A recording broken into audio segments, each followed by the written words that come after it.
Ils jouent franc jeu, ils disent bah, nous on veut plus sortir de l'Union Européenne, on veut plus sortir de l'euro, on veut plus sortir de Schengen. Oui, c'est bien de le dire. Le RN ne s'est jamais porté aussi bien. Jordan Bardella, il est à 32% dans les sondages.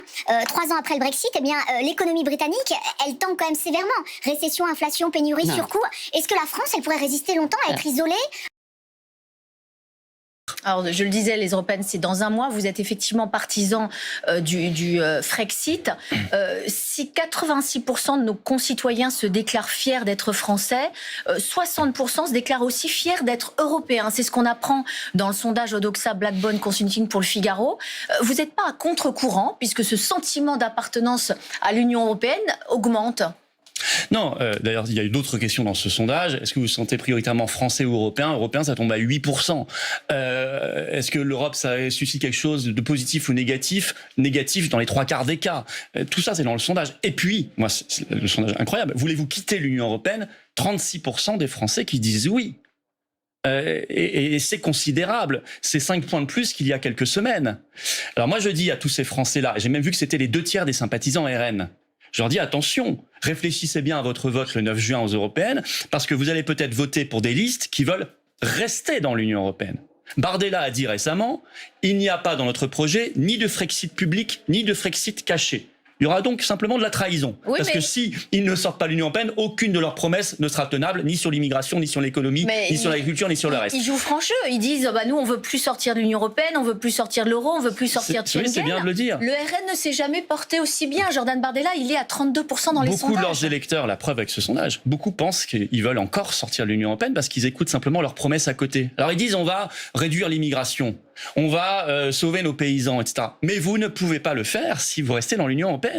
Madame Meloni en Italie, qui est au pouvoir depuis 1 an et demi, l'a démontré. C'est une catastrophe. Explosion de l'immigration, retraite à 67 ans. Elle n'a pas défendu l'argent liquide comme elle avait promis de le faire, alors que nous, on veut le constitutionnaliser parce que c'est une liberté et qu'on combat tous les projets d'euro numérique, etc., et d'identité numérique. Je veux dire, il faut être conséquent. Le vrai choix de l'élection européenne, c'est est-ce qu'on reste dedans et on prend tout, forcément. On reverra pas l'Europe de l'intérieur. Ça, c'est une promesse fausse faite tous les 5 ans. Ça n'est pas possible. Il faudrait l'unanimité de tous les États membres, les 27, exactement sur le même projet. Donc, à la virgule près.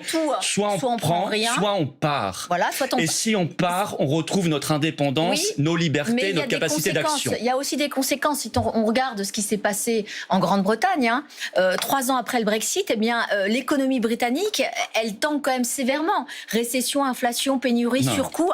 Est-ce que la France, elle pourrait résister longtemps à être isolée comme ça en Europe? Stop au projet peur sur la sortie. Le Royaume-Uni est devenu le 4e exportateur mondial depuis le Brexit. Il nous a dépassés. L'industrie britannique est maintenant supérieure à l'industrie française, ce qui n'existait pas. Le 1er avril dernier, leur SMIC a augmenté 10%. Il est maintenant très supérieur au SMIC français, ce qui n'était pas le cas avant. L'an dernier, leur pouvoir d'achat a augmenté 3,1%. Nous, il a augmenté de 0,2%. Ils vont prendre une loi sur l'immigration très restrictive, qui fait même polémique, paraît-il. Enfin bon, ils agissent. Elle serait interdite s'ils étaient encore dans Schengen et en tout cas dans l'Union européenne. Et le coût du Brexit. Le Brexit, c'est 124 milliards d'euros par an. Mais ça, je ne comprends pas du tout d'où viennent ces chiffres faux. Ce sont des chiffres de manipulation. Non, ce sont des chiffres d'une institution tout à fait... Ouais, un truc bidon européiste financé par Bruxelles. Attention à tout ça. La réalité, c'est que la France, par exemple, verse 15 milliards en plus au budget européen qu'elle en reçoit. Donc, quitter l'Union européenne, ça vous fait gagner 15 milliards par an. Avec 15 milliards, vous pouvez faire 50 hôpitaux neufs, par exemple. Vous voyez, à un moment, on nous dit il n'y a pas d'argent pour la santé. Les gens crèvent aux urgences parce qu'il n'y a pas d'argent, il n'y a plus d'infirmières, il n'y a pas d'argent pour augmenter les retraites, il n'y a pas d'argent, il y a d'argent pour rien. On va dérembourser les médicaments. Ah mais si, il y en a pour l'Ukraine de M. Zelensky, ça en fait des chèques tout le temps. Et il y en a pour Mme von der Leyen, qui se paye 35 000 euros par mois, avec tous ses commissaires, tous les corrompus à côté. Et il y en a pour l'Union européenne le budget, puisque la France paume 15 milliards par an. Mais ça veut dire que vous avez raison contre tout le monde, parce qu'en fait, il n'y a plus personne. Déjà, 36% des Français. Et François Asselineau, je pense, qui compte encore faire un excusez-moi, je suis désolé si le RN a trahi ses électeurs et ses engagements. Je suis désolé si Mme Meloni les trahit. Je suis désolé si LFI, Reconquête et tout trahissent. Je suis désolé. Leurs promesses ne sont pas tenables. C'est ça que vous devriez leur demander. Mais en 2019, sur cette ligne-là, sur ce Frexit-là, vous n'avez obtenu que 0,65% des suffrages. Oui, nous étions tout petits à l'époque. On avait 1 an et demi d'existence, les Patriotes. Vous êtes plus grand aujourd'hui. Aujourd'hui, on a juste 20 fois plus d'adhérents. Nous faisons des manifestations qui réunissent beaucoup de monde. Nous sommes très identifiés. On s'est battus comme des lions et on se bat comme des lions pour nos libertés. Personne ne l'a fait. Ni le RN, ni personne, ni les macronistes, bien sûr, n'ont bougé le petit doigt lorsque nos libertés étaient mises en jeu pendant le Covid, lorsque des travailleurs étaient suspendus. Ils n'ont pas bougé le petit doigt. On se bat comme des lions pour la paix, les seuls de France. Vous visez combien dans un mois? Mais avoir des élus. Parce que vous Donc savez, ça veut dire au moins 5%. bien sûr, si c'est Passer une de élection... 0,65 à 5%, c'est... Le parti n'a plus rien à voir. Il est beaucoup plus grand. Nous sommes en alliance, en coalition. Notre liste, l'Europe, ça suffit, est la seule liste de rassemblement des souverainistes et résistants.